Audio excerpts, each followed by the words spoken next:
Celebrating 10 years of award-winning car talk, it's the In Wheel Time Car Show. Coming up, we have a visit from Larry Baldwin at Texas Truck Works. We need more. Jeff has a special report today on his vehicle of the week. Conrad has the racing calendar, and the car clinic will also have the stories making automotive news headlines this week. All just ahead on the In Wheel Time Car Show this Halloween Eve. Ooh. We're trying to celebrate here, as you can tell, thanks to Jeff Dziekan for her on-set decoration and breakfast this morning. Breakfast was awesome. This segment of In Wheel Time, sponsored by Garages of Texas, luxury garage suites. Put a roof over your ride. Thank you so much for joining us today. We really appreciate it. Hope that your Halloween weekend is going to be a safe one, and that you get out and enjoy it with friends, or whether you stay at home this evening, which I'm going to do. It's with the lights out, or are you going to stay at home? Tomorrow. Is it tomorrow or tonight? It's tonight and tomorrow. You know, there's a lot of parties tonight. I was thinking the kids, the door-to-door stuff. That's tomorrow night. Okay, that's right. But there's also a baseball game going on. Mm-hmm. Unfortunately, the Astros lost last night. Did they? Yes. So now, I'm not a big baseball fan. So now they have to. You know, the best thing to do is not say anything. Yeah. And not admit that. Well, you just were fussing about him because he hasn't said anything all show. now he says something. You're jumping on him. But what does he say? Shut up, Mike. Did they? Just shut up. Keep your opinion to yourself. Mars, you can't win for losing. That's it. Gee whiz. Or lose for winning. That's all right. I'm practicing. Well, go it's getting me Astros. schemed up. I got to go see my wife this afternoon, so this kind of gets me in the right frame of mind. Yeah, that's right. It's all your fault. Exactly. Again. Oh. All right. Time now to head north. We're going to go up to Texas Truck Works and Mr. Larry Baldwin. Larry, good morning. Good morning. How are you, sir? Doing good on this bright and pretty morning. Well, yeah. We see a wheel, an engine, and a chassis. Oh my gosh! Pointing into the sun, and we're thinking, okay, is this a still photograph? No, it's moving. So apparently it's not. So what in the world have you put up there in the showroom? That's a Porsche chassis. That is a Jeep JL frame that we've done a little bit of work on. Oh wow! A little bit. Nice. Dana 60s, LS motor, King coilovers, ADD front bumper, Warren winch, rigid lights, waiting on somebody to come by and buy it, and we'll just put their JL body right on top of it, and it's ready to roll. Oh, wow. So what do? You just trade the frame out with them? Trade the frame out. Wow. Nice. So is this a four-door Jeep? Four-door Jeep JL, so the new 18 and newer. Yeah. Well, 40-inch. Yeah. Those are B-locks. Yeah, those are rock crawlers there that you got on there. Yep. And you guys do. So let me ask you this: why did you put a LS motor in it as opposed to HEMI? HEMI. The people that want true performance seem to like the LS a little better because there's more power adder options. Okay, that makes sense. Well, why do you need more power? I mean, you can only put as much power as the wheels and tires will put down on the ground. The transmission, really. You know better than that. Can you ever have too much power? Right. Yeah, that's why Don's driving a Corvette and not the Corvair anymore. Oh, correct. Yeah, but his starts. So Larry, will a Gladiator fit on here? No, it's going to be a little short for the Gladiator. The Gladiator's frame's about 2 feet longer. Oh, now, really? we can do this exact thing on a Gladiator. It's just we pre-built this one. And, again, but everything that's on here, we could put on a Gladiator. Oh, okay. So when somebody from the show shows up at your store today to do this, is this kind of a plug and play? You just unplug their body from their current chassis and plug everything into this one, or is it a little bit more expensive? Oh, it is plug and play. No diagnostic fee. Wow. Yes. Now, you're asking about HEMIs? Yeah. Everybody wants the that HEMI. thing's got a HEMI in it. Oh, look at that. I can't see what the sun's doing to you. It looks like pretty bad, but yeah, go around to the other side of the car. There you go. So there we go. Now we got the HEMI in there. And so this is the factory 392. That's yours, isn't it? Yeah. Yeah. But again, if you haven't looked under the hood on this, the direct ram, The water separation, the water goes out these little flappy things. That's the technical term for them. Yeah, flappy things. But I'll tell you what, Jeep has done good. Yeah, they've when they saw how many people were doing the HEMI upgrades, I think it was very wise of them to go ahead and put a HEMI in from production. I'm fully with you. But if you've already got one, then we can add.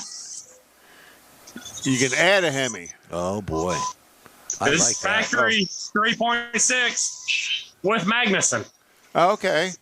So on a Gladiator. So getting back to the chassis, the plug-and-play chassis, what would something like that cost Conrad to do? I mean, if he had, Well, if it's he had going the to depend on lots of factors, but you're in the 60,000 for this. okay, all right. Which really isn't bad considering the amount of R&D work you've done to produce that. And then it just kind of sits there ready to plug and play your body on top of it. Right. Turnkey framework right. and everything. That looks nice. And in the meantime, it makes a very good display. Yeah. Yeah. Oh, yeah. Well, it's a conversation starter for sure. Absolutely. What else you got in and the like I shop? said, we've taken it to a couple of shows with us, and the amount of attention this gets just dwarfs any finished Jeep. Well, you can see so much underneath that you can't see anywhere else. Correct. Now, is this a prototype, or how many of you already rolled out the door like this? We've rolled several out the door. This was the prototype for the JL, and going ahead and doing the coilovers, getting the full suspension travel. Okay. Yeah. Yeah, that's where the coilovers, the arms. Wow, I like the headers too. But again, as far as LS is concerned, yeah, we've done tons of those. Lots. We rolled out a 6.4 HEMI yesterday in a 12 Jeep. Just absolutely perfect everyday driver. Wow. Well, the more of those that you do, the better you get at it. Now that you guys have been doing it for years, it's almost second nature to your crew because they understand how everything goes together, how everything hooks up, and it just makes it that much easier. Well, Look at that long bed. you got somebody's Ford truck sitting That's there a waiting nice to long go. bed there. Yes, this is a full frame off, going back together now. What's the motor in there? Looks like an LS. Coyote. That's what I was Coyote. thinking. It was the 5-liter. Again, you can see it's stripped down to nothing right now. Wow. Oh, that's what Don was just a few minutes ago, but he went ahead and now he's ready to get back on the air. He got his coffee. Okay, now you want some old Jeep fans? Yeah. So your shop is full today. His shop is full every day. It's actually empty for us. Oh boy. 1970 Jeepster. And what are you doing to it? New brakes, new steering, making it drivable again. Just general upgrades and maintenance work on it. Neat. With the post in the way, it's hard to get a good picture of it, isn't it? Oh, yeah. Well, and again, Jeepster was kind of a unique little toy that Jeep made for a few years. And it wasn't around long. Yeah, they didn't sell a lot of them, did they? No. If I looked up the numbers the other day, and their best year was like 10,000 of them. Oh. So here's one of our customers' toys. That's nice. Yeah, and it's a still stock motor, but that's about all that's left stock. Very cool. Old CJ, we're putting a Holly Sniper EFI system in it.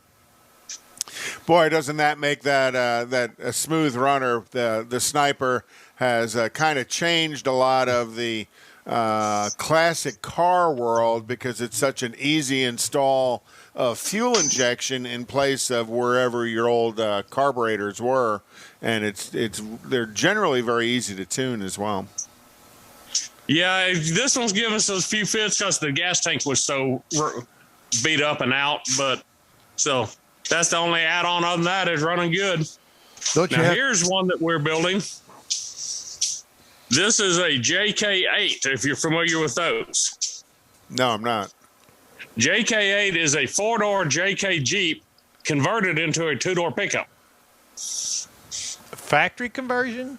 No, we're aftermarket. Oh, I was going to say. Hey, chop the top. That's nice. I like the cage. Yeah. Well, tell me that's not Very competition ready. Yeah. That's going fast right now. Yeah. Look at Well, that. like I say, you can see in the cage, can you see the suspension is actually tying to the cage, Yeah. Wow. through the floor? Now, you made that cage, or is that a plug and play? Yes. No, we did. Okay. Wow. That's very nice. And the thing I like, maybe it's just because I'm old, but the old school pinstriping. Yeah. Yeah. You just we don't see enough of that anymore. Yeah, it looks like you're wiring up lights and stuff. Is this going to be street legal? It's going to be street legal. Not necessarily streetable, but street legal. We're going to try to keep it as good a everyday driver as possible. Yeah, now you just ruined it, Mike. But it's being built for all off-road. That's very cool. Now, like this panel right here, the gray panel, that comes out. So that gives you the weather door, or you put the panel back in and you're enclosed for weather. Rather than removing the whole door. Right. So you keep your mirror, you keep your looks. And custom fenders aren't finished yet, but you can see the air vent. Well, that's a nice Kind look. of a knockoff on what the JLs did. Yeah. Yeah. And that's just to extract the heat from under hood, because all that heat under the hood makes the computer system and the fuel system change the way it works. Yeah, it's probably got a little something to do with airflow with that setup too. I like it. Well, that conversion that you were talking about earlier with the Sniper carburetor on it, you had to put a fuel pump into the tank, correct? We had to put a fuel pump in, and when we started that, we saw how much rust was in the tank. So now we're waiting on the new tank to get here. Gotcha. Yeah, suck all that up in there. Yeah. Because everybody thinks that, it's plug and play. Well, it is plug and play, but you got to take the fuel tank out to put in a fuel pump in the tank. Right. And depending on how old your beater is as to how rusted up your fuel system is. Yeah, and that's his whole point. And Waiting on the tank. that rust in the fuel system will damage the pump, much less damage the injection system as well. Yeah, on the old CJs, you can plan on some rust being in the tanks. So what's your favorite thing to do there in the shop? You know what? My favorite is the person comes in with the father, the son, the wife, and a new Jeep, and we're going to help them dress their first vehicle. Sweet. So we help them. How big a lift do you want? And usually it's a 2.5 or 3.5 inch lift. And why do you keep it at that? To keep it streetable, make it good everyday driver, so they can get in and out. So you get to a Just 4-inch lift and convenience. it's too much. No, it'll go to. Some people go to the 4, but the JL you don't need the 4. 3.5 and 35s is just about perfect on the non-Rubicons. 2.5 and 35s is great on the Rubicons. Neat. And why the change between the models? I'm sorry, say that again. Why the change between the models? The JL, Rubicon, they made the fenders 2 inches taller. Ah. Interesting.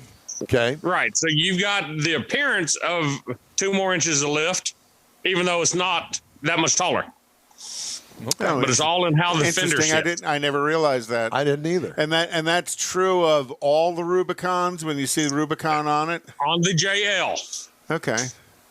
If you look at a Sport, a Sahara, you can see this little gap right here. Uh-huh. If you look at the Rubicon, you don't see that gap. The fenders are at this height. I learned something new today. And it's just a visual thing because the ride height's the same, but visually it looks higher because the fender's that much higher than the tire. Wow. Correct. Wow. Which, again, back to Jeep was very smart on the JK. They gave us no visual reasons to buy the Rubicon. Everything was performance reasons. On the JL, they gave us a visual reason to buy the Rubicon. Wow. Cool. Yeah. So you said you've got the mom and the dad and the kid coming in. Who has the most influence? The dad and the kid, or the mom's input? How does that work? It depends on the family dynamics. Again, if the son is really into it, he's already done his research. He knows what wheels he likes. He knows so much about this is what I want. and then we help guide him that way. Based on Dad's budget. Some families come in, they have no clue. They said, we want to make our Jeep look better, like all the others you see running up and down the road. Right. Do you give them a workbook and say, here, go and look at this, write down in the workbook what you want, and we'll go over it and see if we can make this all come true? We've got forms that they can help fill out, and then we will show them. Because if you look at wheels, you'll see that the Black Rhino designer has his own styling, and a lot of those wheels will look similar.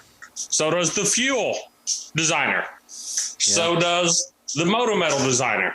So once we can get them picking between those, then we can, okay, well, let's go look at all the Moto Metal wheels. You start narrowing it down. Narrowing it down. And that's what it is. It's just a process of elimination. Wow. Or sometimes you'll be flipping through and they see it and they go, that's it. I love it. That's the one I want. Yeah. Because there's so much to choose from nowadays that, There is. But here's I'll get out of the sun again. But you see how the fender comes in at the very top of the hood line. Oh, yeah. Oh, okay, yeah. Big difference. Yep. Wow. Do you charge a diagnostic fee? You'd had to have been on the show earlier to listen to us rant about that. That's not the world he lives in. So it depends on what we're diagnosing. Okay. If they come in and tell us what their problem is, then I charge double for that diagnostic. Oh, yeah. Because they're generally not right. Correct. There you go, Mike. Yep. Well, Very nice. That's That awesome. looks like Conrad's trunk. Oh, gosh. It's just Like I junk. say, he's got this one built to play. It stays in the garage the rest of the time. So he got all his toys with him. And now that it's hunting season, are you getting a lot of folks that want to maintain their Jeeps when they go out into the deer blinds and things? We see a little bit of that. We see more of the side-by-sides for hunting anymore than Jeeps. Side by side. What is that? The UTVs. UTVs. Oh, okay. I got you. Yeah, the Polaris and things. Mm-hmm. Okay. Yeah. Correct. So what are you doing to the Toyota? Toyota, just repair. Okay. Lineman on the front end, changed out a few of the parts. De-donking. Well, I'll tell you, it takes a smart technician to figure out how to align one that's got what looks to be about a 8-inch lift on it. Yeah. Correct. 8-inch bullet. And 22s or 24s. Yep. And because those are expensive tires to replace if the alignment's wrong. De-donk it. It's wrong, but again, you also have to have the correct equipment. This is the new Hunter alignment, laser alignment machine. Right. Hey, Larry. This is one. Now, this is a unique one, and this is a Jeep YJ, the square headlight version, Okay. converted to a CJ front because he didn't like that. Yeah, real Jeeps have Well, round leather. I was going to say, I think the YJ tends to be the red-headed orphan within the Yep. Jeep world that a lot of Jeep people, to a degree, not shun, but shun. Yeah, And what model is that? What model? The YJ. It's the one with YJ. the square headlights. Oh, The okay. YJ had the square Yeah, yeah, headlights, yeah. but again, he converted it to the CJ front. But again, there's not a whole lot less stock on this. Yeah, I was going to say, it looks like either the wheels have been pushed out to the ends, to the corners, or the body's been pulled in one. Dana 60, so the axle's a whole lot wider than the factory, is why it gives you the wide stance, then the big offset.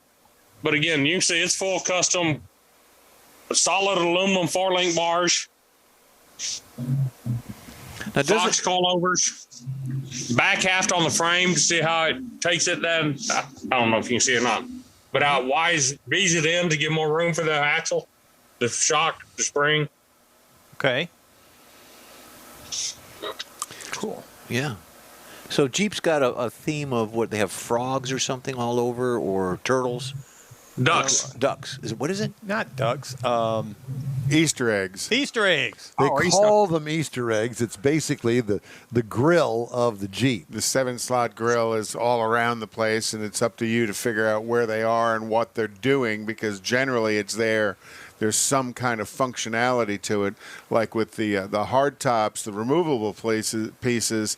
You know, that little logo will be there, and then there's spots for all the bolts to hold in place when you take stuff off. So it's a visual to catch your eye? I think it's a bit of I'll say a gimmicky thing to get you to look around for it to see how much stuff is there that some engineer somewhere, some marketing guy somewhere said, oh, let's do this, and let's see if the customers can figure out what it's for. The guy from Austria that did the interiors that started that stuff. I can't think of his name. Hans. A real tall guy. Hans Christian Andersen. Yes. No.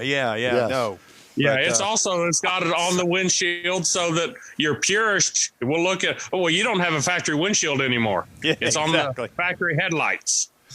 Tail lights. So, it's wheels. It's all over the place. Yes.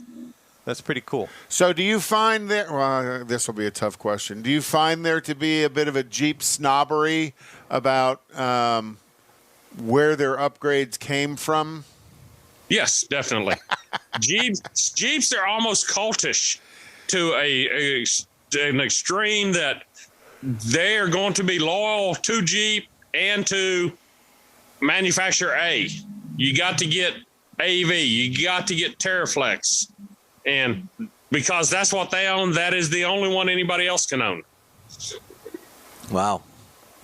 Snobbery. And the truth is, you build the Jeep for how they're driving it and who's driving it. And do you find some people kind of overbuild the Jeep for how they're going to drive it? You know, they put all this off-road ability into it, but they might not go as off-road as they thought they were going to originally, right? See that, and we see the 2-inch pucks on it, and then they go out and they go to Moab, and they think they can keep up with the crawlers. Oh, well, I like that 2-inch puck. That's a body lift. I like that. Yeah, now the one thing, I'm not a fan of the puck systems in the Jeep. If you're going to do a lift, do a spring, do a shock, designed to work together. Yeah, because a body lift doesn't really help anything, and visually, a true Jeep person realizes, hey, you didn't even do it right. Yes, there's a lot of off-road shops in Houston. Do you find folks coming in to you to fix problems they've had with other shops? It's a weekly occurrence. Yeah. Wow. That right now, with times being as good as they've been for as long as they've been, there's a whole lot of hobbyists that think I can open a shop because I can repair mine in my house. I can run a shop and I can do what they're doing. And when the economy turns bad, which we hope isn't for a long, long time, most of them will go away. Yeah. Over the 40 years we've been doing this, they come and go every cycle. And to a degree that hobbyists can do to a level, but some of them go way beyond that level, and that's what introduces issues with the vehicle when it's driven. Correct. How many vehicles can you put in your shop? You've got quite an expansive area. We've got 6 double doors, so each door is 2 bays. Yeah. So we've got 12 bays. Wow. Plus a showroom. Plus the showroom. Plus a huge storage parking upstairs, lot. storage behind us. And you're located on 2978 south of 1488. Correct. We're actually at the back of the Woodlands. We've got a Magnolia address, but we're closer to the Woodlands than Magnolia. And you used to be out in the country a little bit. When I was a kid, this was definitely country. It's not country anymore. No. It's going quick. Yeah. Well, it's great to talk to you, and we sure appreciate you taking the time to show us around the shop, Larry. And we got to send our folks up there to Texas Truck Works and check you out. Well, thank y'all very much. It's good talking to y'all again. Thank you, sir. Thank you. Appreciate it. I cut him off there. Didn't mean to do that. Yeah. I need to take a quick little break here to get a commercial in. And then when we come back, we are going to do our surprise car of the week. So we invite you to stay with us because we've got more right after this. Garages of Texas offers first-class luxury garage suites to keep your collection in a safe, secure location with 24-hour access. You'll love your own private space that's developed with other like-minded enthusiasts in 2 Houston area locations, in Katy and the Woodlands. Visit garagesoftexas.com to see how other enthusiasts have designed their motor vehicle man cave. But you need to act fast. These properties are almost sold out. Visit garagesoftexas.com for full details. It's the In-Wheel Time Car Show Halloween edition. Thanks for joining us today. And time now for our surprise car. And I've got JD. Oh. That would be... Did you drop a set out of your room? No, I dropped my clipboard. Oh, okay. So Coach dropped his clipboard. Jeffrey Dziekan has the surprise car today. Okay, so what we're going to do is we're going to talk death because it is Halloween. Death. Right. And this is from the Talk Death site. There's actually a blogger with Talk Death. So in the past, there's been a variety of... Go back. Yeah, go back. You know... Wait, go back. There's Jeff right there. Yeah, that's me up there. Yeah. That's my new gig. So why do we call it a hearse? A hearse is a vehicle that's used to carry a coffin. It's not a hearse. It's a hearse. Hearse. There's no t on the end. The name is derived through a French word of hearse from the Latin word herpex, or simple herpex. I think we got shots for that, which means harrow. Which means harrow. Close to herpes is what it is. Yeah, that's what it is. Which is a farming tool similar to a rake or a plow. So how did we go from harrow to hearse? Around the time of coffins were topped with spiked metal framework to hold candles. And it's commonly believed that because of these spikes resembled the harrow, the word grew to refer to a vehicle that transports the dead. In the death care industry, it is more commonly called a funeral coach, a title that's a bit more formal and a little less spooky and a little less macabre. And what we've got here and all the visuals that Conrad has is just a different variety of front, back, side of different hearses. There's Grandpa. Yep. Dragula. Driving the Dead, a history of the hearse. The first hearse was in 1468, also called a church truck. It was also around the time the term hearse became more widely used. The horse-drawn carriages built frames and prevent the coffin from slipping. The they would often have glass in the sides and so on. Motorized innovations in the 20th century. The motorized hearses include the United States in the early 1900s. On May 1st, 1908, General Vehicle Company of New York built its first electric hearse, Don. Electric. Yeah. You don't need any range anxiety. No, You're it's only going all one done. way. You got that right. In the ground, 6 feet. The following year, Crane and Breed introduced the first motorized mass-produced funeral coach and dubbed it Auto Hearse. These hearse were inspired by their horse-drawn counterparts. We're almost done here, and that's great. We're all almost done. I know. I've arranged a ride for each one of you later on in life for this. The four-cylinder engine generating 30 horsepower, 3-speed transmission, rear-wheel drive, chain-driven, and a whopping 30 miles per hour back in the beginning, the first motorized ones. There is no car company that officially makes a hearse, but there are coach builders who specialize in constructing hearses. Hearses are handmade, crafted, taking the body of existing vehicle, removing the gas tank, brake lines, cutting it in half, extending the length, and then adding back the lines to build the features needed to carry the dead in the final resting ground. These features include rollers and beer pins, buyer pins. Yep. In the back to secure the coffin for transport. There are two main styles. There's opaque rear that is common in America, and the rear windows that is more commonly known in the UK. So you can visualize the open air concept in the back. Cadillac and Lincoln are among the most popular hearse donors vehicles in North America. The Cadillac commercial chassis was the most popular type to be sent to coach builders, but was discontinued in 2019. S&S Coach Company now builds hearse based off the newer Cadillac models. That right there was at SEMA, that vehicle right there. And I think it won an award. It's dead to me now. What about the self-driving hearses, Don? One self-driving hearse. Why am I in this? Because I'm closer to it? Yeah, pretty much. One self-driving hearses that have holographic projectors. You read that right. Imagination, a Montreal-based nonprofit, came up with a design for a self-driving hearse. Your final ride could be chauffeured by a ghost with you in a glass coffin with a holograph projection of you to play along with music. What else could the future hold? And there we have it. So, yay. Back to you in the studio. Great. Thank you so very much. All right. The In-Wheel Time Car Show streams on Facebook, YouTube, Twitch, and InWheelTime.com.